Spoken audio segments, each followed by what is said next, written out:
Hello, I'm Chrissy. And I'm Caroline, and we're interior designers. More and more people are asking us about what we do and how we do it. Which brings us to our new design adventure, the Design Duet. Join us as we discuss the ins and outs and the ups and downs of interior design. Hey, welcome, Chrissy. Hi, Caroline. How are you? Very well. How about you? Good, thank you. Good to hear. Today we've got something a little bit different. We're going to talk about the do's and don'ts of your household renovations. So, as we always start, we always say, don't rush your renovation. Definitely. Plan it out. Make sure that you really think about it. It's an exciting time often for people. So really think about it. And nerve-wracking. And nerve-wracking, absolutely. But really take your time. Don't rush it. Make sure you're doing some research, and your research is on, products that you're going to use, your builder, your architect, your designer. Really research that and make sure that you are having a look at what they've done previously, what they're doing at the time that you're employing them. Read reviews. Absolutely. Look on their Instagram page, look on their website, things like that. It's a time that you really need to make sure that you're going to stick to your budget, have a budget. But remember, cheaper isn't always best. I agree with you, Chrissy. Often people say, I've got this fantastic quote and this is going to be awesome. I can save myself this amount of money. Not necessarily the way to go. No, definitely not. Might end up in a disaster. Absolutely. And, the prices of materials definitely have increased. We've certainly found that after COVID. Yeah. People just can't believe how much it is to, do a run-of-the-mill standard build now. Well, the labour has doubled and the materials have doubled in price since COVID. Absolutely. We're hearing this across the board in this industry, aren't we? Just everyone is saying they can't believe how expensive renovating and building is now. So true. So we're going to explore some of the do's and don'ts of your household renovation. And I think one of the first big ones, Caroline, as you said, was don't rush in your planning stage, but also plan for unexpected expenses. That's always catches people out. When they do get into the build, they might not have tucked a little bit away or considered that there might be a problem electrically. Yeah. Or there might be a pipe that bursts and suddenly they're having to spend $40,000 on plumbing. Mm-hmm. So you've really got to consider this when you're beginning your budget journey of a renovation or a build. So true. So therefore, as a result, you don't overlook necessarily permits. Oh, definitely. Definitely. You have to plan. You do have to plan what's going to be in your house, and you've got to think about what needs to be there. Yeah. And, practically what we need to invest our money in. And usually the builder or the architect will guide you with what permits you need. But always ask the question, do I need a permit for it? Do I need a permit for it? So true. So do you plan a house that is efficiently effective with its energy rating? Well, I think you do, Caroline, because I think it will save on costs in the long run. And some good examples of energy efficiency in houses are solar panels. You see them everywhere now on your roof. This is going to reduce your footprint and your bills. Buying energy efficient appliances. The stickers on the front of your new washing machine and dishwasher. With your 5 stars? Yeah, the more stars, the better in terms of energy efficiency. Even just replacing traditional light bulbs with LEDs, they're so much better for energy efficiency. And putting dimmers on everything, that will definitely bring your bills down and better for the environment. I agree. What about insulation, Caroline? Massive. We're always talking about this, and where you can get more, the better. In your ceilings, in your walls, floors. Yeah, your floors definitely. For example, putting your carpets in, making sure it's got an underlay as well. Yeah, definitely. It's going to help you with your heating, your cooling bills. Yeah, that's right. Window furnishings get included in this as well. Yeah, it's all going to create better energy efficiency, isn't it? Without a doubt. Yeah. What about conserving water? by installing low flow taps, shower heads, even toilets to reduce water usage and less energy needed for the heating of the water. Like all of these things will make your house energy efficient and cheaper in the long run. Absolutely. And who doesn't like hearing those words, cheaper in the long run? But also including things, and investing in things like making your home a smart home. Yeah. So, the technology that's out there these days is fantastic. So having a thermostat that is a smart one, having, your home energy monitoring systems that can even be downloaded onto your phone. Yeah. I'm not great with that. No. But I'll try and get better. Okay, very good. And just making sure you're using these so that the use of energy is effective. Yes. And as a result, it and will controlled. save you. And it's all controlled. It will save you in the long run. Another simple way of being efficient with your energy, Caroline, is thinking about your garden. Yes. And it probably seems really logical and simple, but in the garden, plant trees and shrubs in spots that will provide shade in summer and windbreaks in winter. Yeah. It just seems so practical, doesn't it? It sure does. But it really does all help. Yeah, it all helps. And it looks beautiful too. As well. Yeah, definitely. So as we've just been talking about, do your research. Hire reputable contractors who have good reputations and have proper licensing. Cheaper isn't always better, is it? Absolutely. So where will we start, Chrissy? Do you want to start at the front gate? Let's start with the do's from the front gate. Okay. House numbers. House numbers on letterboxes. Why? Well, for obvious reasons, so that when you're having someone drop something off, pick something up, they know exactly where to come, friends, family, visitors, etc. Of course. Making sure that that is perhaps in a spot where people can actually see it from the street. Yeah, that's right. Or there's no tree or shrubbery blocking it. Exactly. Yeah. What about the size of the letterbox, Caroline?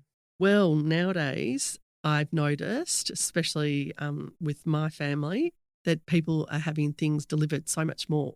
It's, quadrupled. Yeah, boxes and big packages. Absolutely. So the size of our letterbox now has doubled in size so that it can actually fit boxes and packages in it. So where can you buy these big letterboxes? They're available. There is companies that do them right. And illuminate, your letterbox. They'll put numbers in it. They'll put an address in it.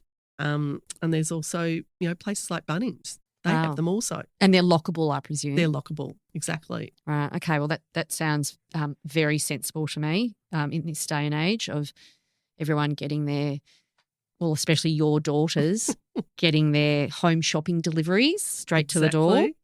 So, Caroline, a big do when we're starting from the front gate is security. Yes. Security. For instance, Bunnings, they sell cameras, they sell video doorbells, smart door locks, and it all starts from about $34 and you can install them yourself. I won't be, but someone in my house might. Security companies coming by on site to check up on you, you can do that. But, I mean, really, unless you're Taylor Swift, who needs that? Tay-Tay. We love a bit of Tay-Tay. Other things like porch lights, that's great. We all need them. But lighting your pathway and having easy access to your front door is a big do. And things like timers and solar sensor lighting, it's all very much the norm and doable in this day and age for pathways and in your garden for security reasons. And it even just looks great. I agree with you, Chrissy. I think that with lighting, it just adds another level too. It makes your house and your garden just look great too. But it's just got that security issue and safety issue that we all need and want these days. Caroline, what about, let's move on to flooring. Mm-hmm. So we've discussed the front of the house. Now we're sort of moving inside past the front door. So let's talk about the do's and don'ts of flooring. Okay. Do get a building inspector in first. Before you do anything, it's just so important. We cannot express enough. Before you buy, really, Absolutely. or start your renovation. The building inspector will give you every little thing that, he looks at and sees and boils it down to money, really. Yeah. He'll tell you how much things are going to be. For example, if you've got leakages underneath your house and you've got mould, black mould is a problem, in old homes. Dangerous. Absolutely. Termites. Yes, God. So all those things they are going to check. And also, even if you've got, concrete cancer and things like that, but that is a big bill that you will have to take on from the beginning. That's right. So do get a building inspector. That's couldn't be any more clearer than that. Another do, floorboards or tiles for entrances and walkways. That's a big do. Do not carpet entrances and walkways. No, not very nice at all. No. A lot of people say carpet in bedrooms, but you can have floorboards. Just maybe put a rug under the bed if you can. Yeah. Just feels nicer to, when you get out of bed, to put your feet onto something soft, doesn't it? Yeah, something soft and warm. Soft and warm. I agree. And for obvious reasons, wet areas require waterproof surfaces, such as tiles, floorboards, or even vinyl. And I can't believe I'm saying this. Do not carpet bathrooms, laundries, or kitchens. For the obvious reasons, it's not hygienic. It's going to absorb anything that falls onto it. It's just going to smell revolting and it's going to look terrible. Yeah, dirty. And it's going to happen quickly. Absolutely. So the do's for your building inspection: getting the power boards inspected and making sure that they meet compliances and they're safe. And down the track, it can cost you a lot more if you don't do this from the very beginning. Yeah, that's right. The do's for the electrical in your house: have multiple power switches, and that means that you won't turn everything on at once. It means you don't overload your circuit. And don't attempt to do any DIY electrical work here. I mean, so dangerous, as we know. But as you were talking about, Chrissy, making sure that you've got enough power points in each room. There's nothing worse than not having enough. So you've clearly got to make sure that happens from the beginning. And also with your light switches, making sure that not one switch switches on everything in one room. That's right. If you've got down lights and you've got a hanging pendant, or you've got underbench, mounted wall lights, whatever it may be, not one switch turns on at all. There could be, say 4. Yeah, 4 separate switches. Yeah, with dimmers. Yeah, that's right. Helps with the ambience of the room and it helps you with your energy saving. And you're not going to short the circuits of your power board. Absolutely. Do not ignore flickering lights, Caroline, or sparking outlets. This needs urgent electrical repair. And again, it's just so dangerous and could cause a house fire. And we've all seen that on the news many times. We don't want that for anyone. So things like flickering and sparking, immediate action is required. Absolutely. So we're going to talk a little bit more about open planning. Yeah. Open plan areas. We definitely will say that it's so much more popular, on trend, especially in Australia. We do enjoy our open plan areas. And so that means eliminating walls, and it means that there's a lot of do's and don'ts when it comes to open plan areas. But, get a builder, get your architect to help you, talk you through this. Make sure your walls are properly insulated. Absolutely. And painted. Absolutely. And we talk about that a lot, being in floors, walls and ceilings. Making sure that you can open and shut windows. Oh, yes, definitely. That's a big one. Seems silly to say that, but often they're painted shut for the sale process, just a quick paint job, and they just paint over them. Yeah, absolutely. Madness. And, of course you need it, for when you need the breeze to come through. Ventilation, but also for safety reasons. And, you don't want to not be able to get out of a room or an area in case there's a fire. And you want to keep burglars out too. Absolutely. All of that. And all that leads to fly-wire screens. Do have fly-wire screens if possible, especially in your bedroom. No one likes to hear that noise at 3 a.m. of the mozzie coming to attack you. So where possible, have a flywire screen. Absolutely. And window furnishings, big one for me. Big one for you. You'd have them in every room possible. Where possible, I'll have them. Mm-hmm. But definitely window furnishings is a big thing to consider. But I also, talk to clients and talk to them about how, what they like, what the ambience of the house is going to be. It's for a bedroom, how does people who are using the bedroom, how do they sleep? So making sure that there is, total block out. Or otherwise, some people, they do prefer to have a bit lighter. Mm-hmm. So, maybe a sheer with a block out blind. So window furnishings is a big do. It's a big do in all houses, and it definitely helps with your heating and cooling bills. Stops fading of furniture. Yep. Floors. Yep, I agree. Definitely. I agree with you, Caroline. You can never have enough window furnishings, and there's just a multitude of ways you can do it. Roller blinds, block out blinds, shears. It just depends on the room, really, doesn't it? Absolutely. Let's continue on and talk about kitchen do's and don'ts. Mm-hmm. Would you like to start? I will. So we always talk about the general rule of a kitchen. General rule of a kitchen is a triangle. Mm-hmm. That always is talking about the efficiency and the function of the room. Mm. And we say that there's one triangle spot is for the oven, the next corner is for the sink, and the next corner is for the fridge. Mm-hmm. And this is how it needs to be so that it can create a good workflow in your kitchen. Definitely. So one of the golden rules that you wouldn't have is you do not have your oven next to your fridge. No, hot and cold. A do, though, is have the dishwasher as close as possible to the sink. Do have your cutlery and crockery drawer as close as possible to the dishwasher for easy access. Makes sense, doesn't it? Sure does. And do make sure that you have your big pot drawers as close as possible to the stove for obvious reasons. Do, if you're updating your cabinets and drawers, make your pot drawers as deep and high as possible to fit in the big pots. Absolutely. And maybe even, if where possible, having a lazy Susan in your corner cupboard. What's a lazy Susan? It's often, it's round or might be even oval, but it's something that sits on a wheelie and so that it can spin around. They're so good. They are. You can actually get them in Kmart now.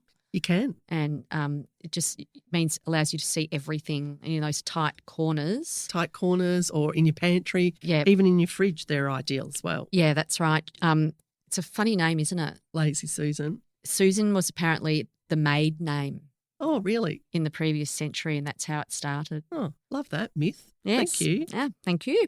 In your pantry, seeing we're talking about it, where possible, have your food on shelves on display so you are not trying to locate a food item in the middle of cooking. Mm-hmm. We've all been there where Yep. we just need to add a little bit of something and, where is it? And suddenly your cooking is burning and you're trying to find a ladder to find something up high or at the back of the cupboard. So, yeah, where possible, There's nothing have worse. your food items on display.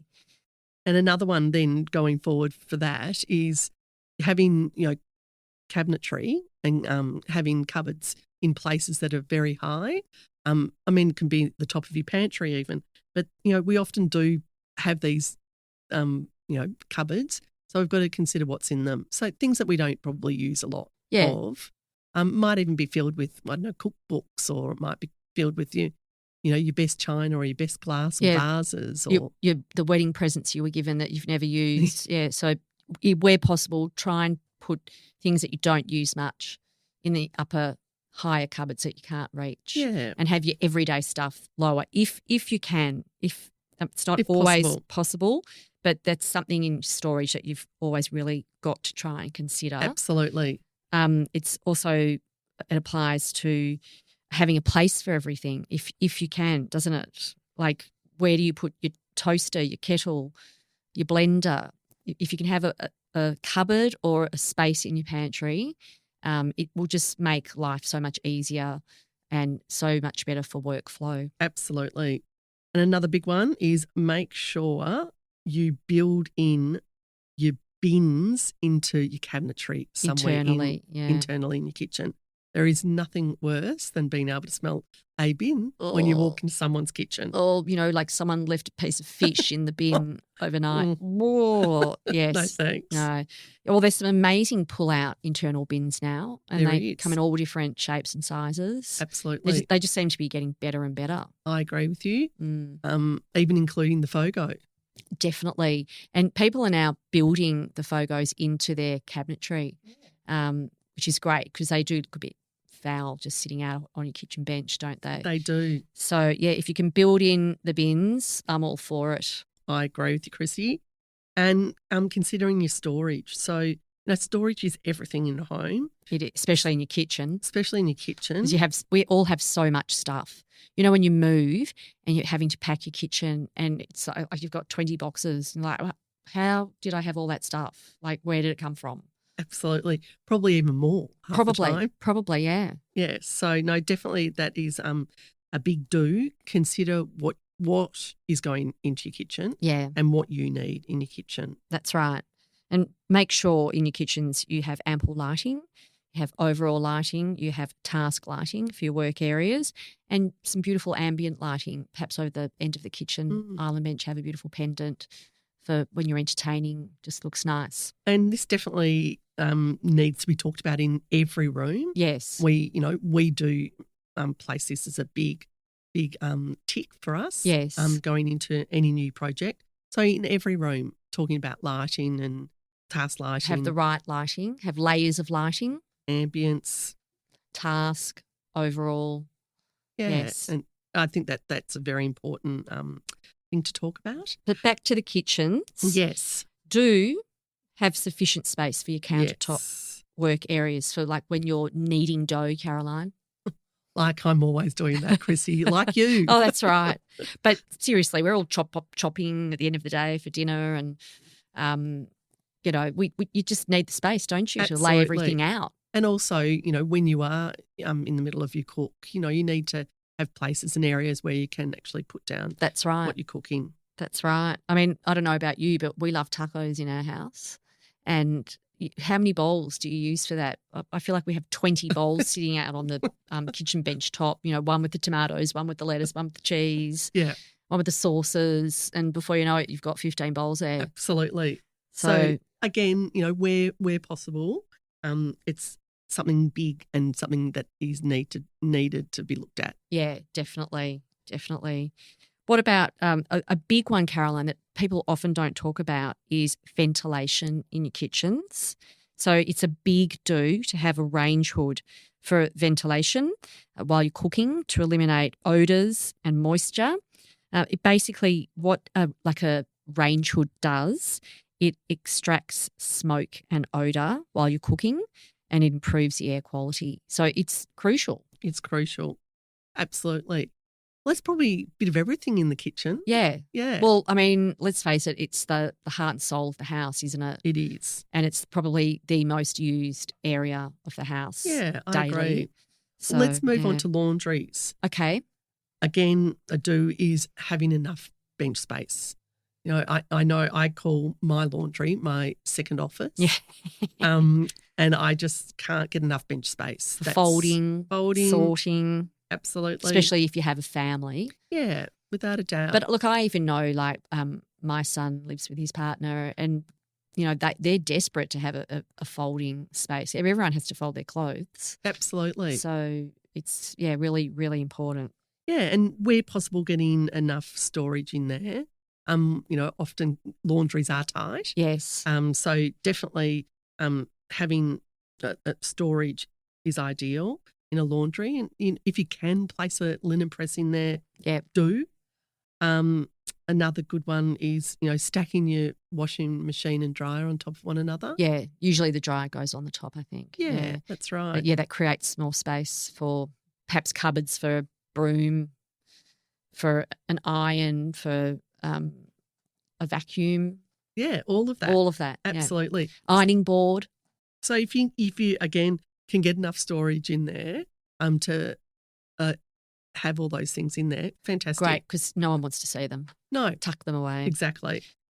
So we're going to talk about, having access to outside. I mean, that's Yes. ideal in a Yes. laundry. Having good ventilation in a laundry. Again, it's a wet Yes. area. That's where it If needs. you can have an exhaust fan. Yep, go for it. It's the best place to have it. Yeah, and you might, when you say access to outside, it's so you can put your washing out Absolutely. on a rack or on a washing line if you can. Yes, Nothing better than fresh air getting onto your clothes.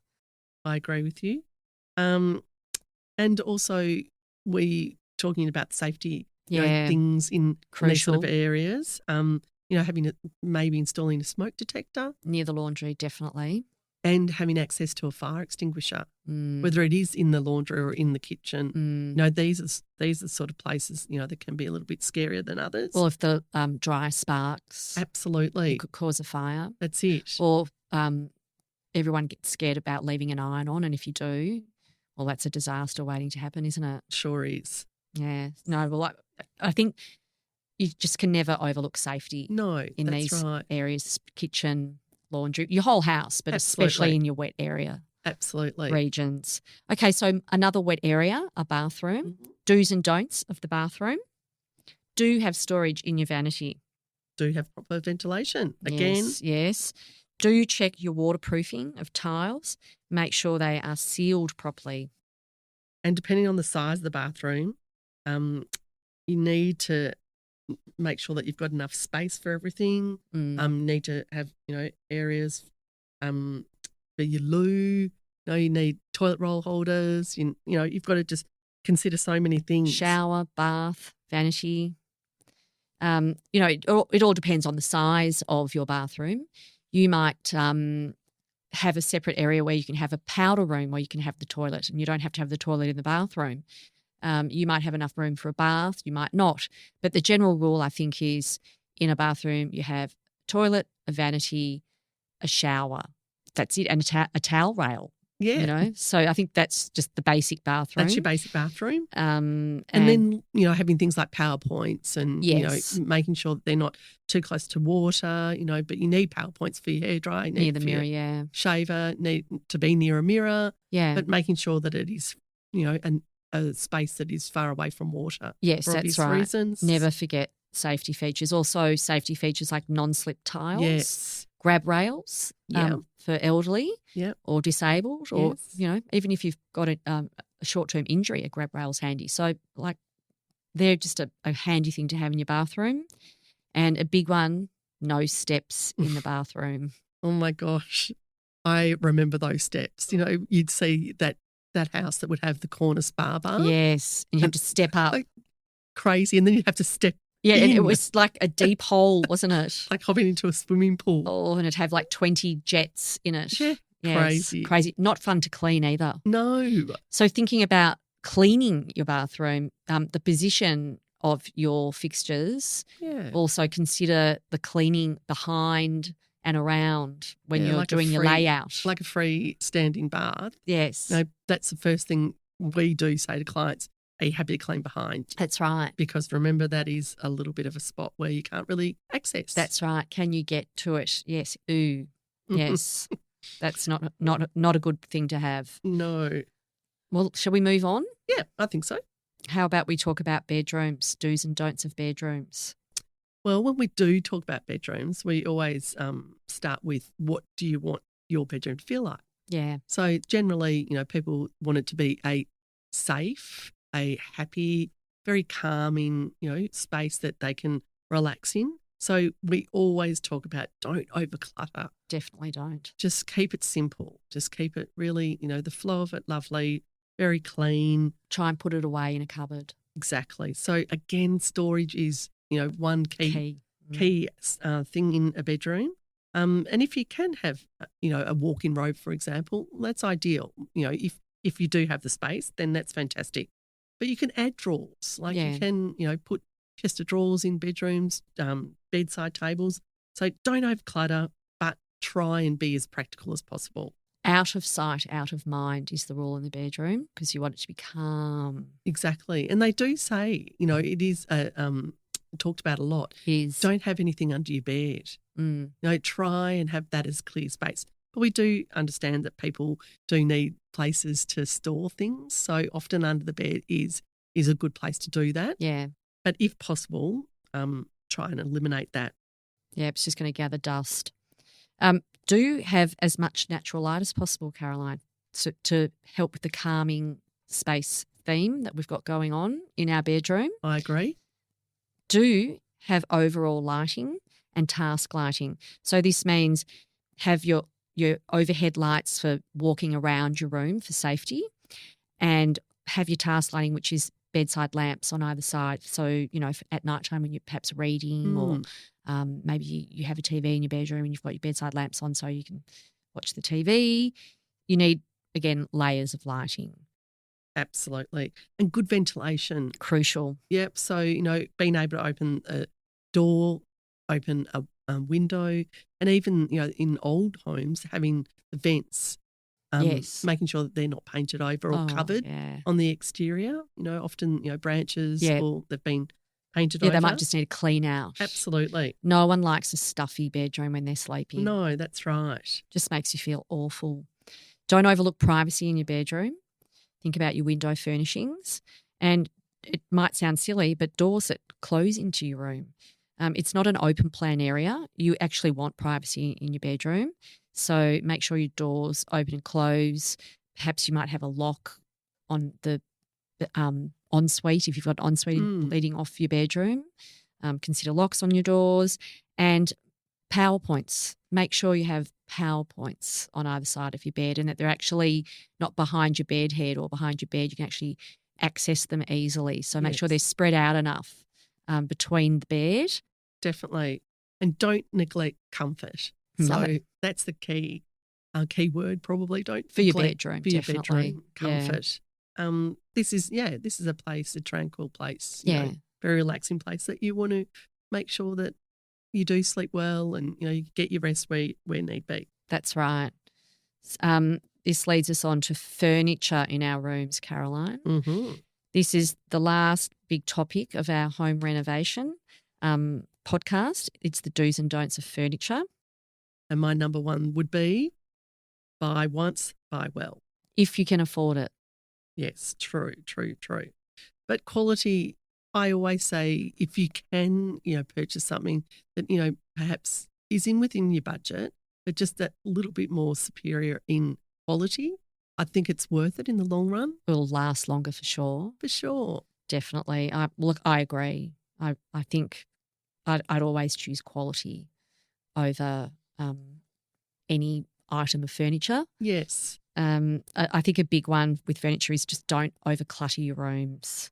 You've got to consider the flow of the room and the functionality and try and balance the space. So that sort of leads into scale and proportion. If you can, measure your furniture before you buy it. We've all heard the stories of people not being able to get their furniture through the doorway or up staircases, leading to disaster, like returning it or damaging the furniture. And basically you can't use it if you can't get it in. So just if you can, measure it out or measure out the room. And then when you go to select the furniture, that will help you figure out how many pieces you can have in it. Absolutely. And the way you lay it out. Absolutely. You got to be able to move around it easily too. Yes. And, if you have people in there, other people, family and friends, you need to be mindful of them also. That's right. Okay. The other big thing I was going to say about this furniture layout is, like you said, measure it, make sure that, every piece is considered. I think that is the key to the layout of each room. And that is actually in every room within the house. That's right. I agree. I think the last aspect that we need to talk about, and it is crucial, okay, you've done your renovation or you've built your house, do not neglect maintenance. That is the key, especially in old homes. We just can't express that enough. We find so often that people said, I've let that go. And if it had been nipped in the bud from the beginning, we'd know that, to maybe move the house on, maybe, it needs to be sold quickly. Having maintenance done throughout would have saved a hell of a lot of money. That's right. So just don't ever neglect it. Okay, Caroline, to finish today, a renovation myth. DIY is always cheaper. Okay. No, No, definitely no. not. It actually may end up costing you more in the long run if mistakes are made and professionals have to come in and fix it. So you really have to weigh up cost of savings versus potential risks and challenges of a DIY renovation. Excellent. So thank you for listening today, everyone. Yeah. We hope you got something out of it. There was a lot to cover because house building and renovation is such a huge project. So we hope you got something out of it and you know how to contact us if you want to. We'll see you next time. Bye. See you next time. Bye. Thank you.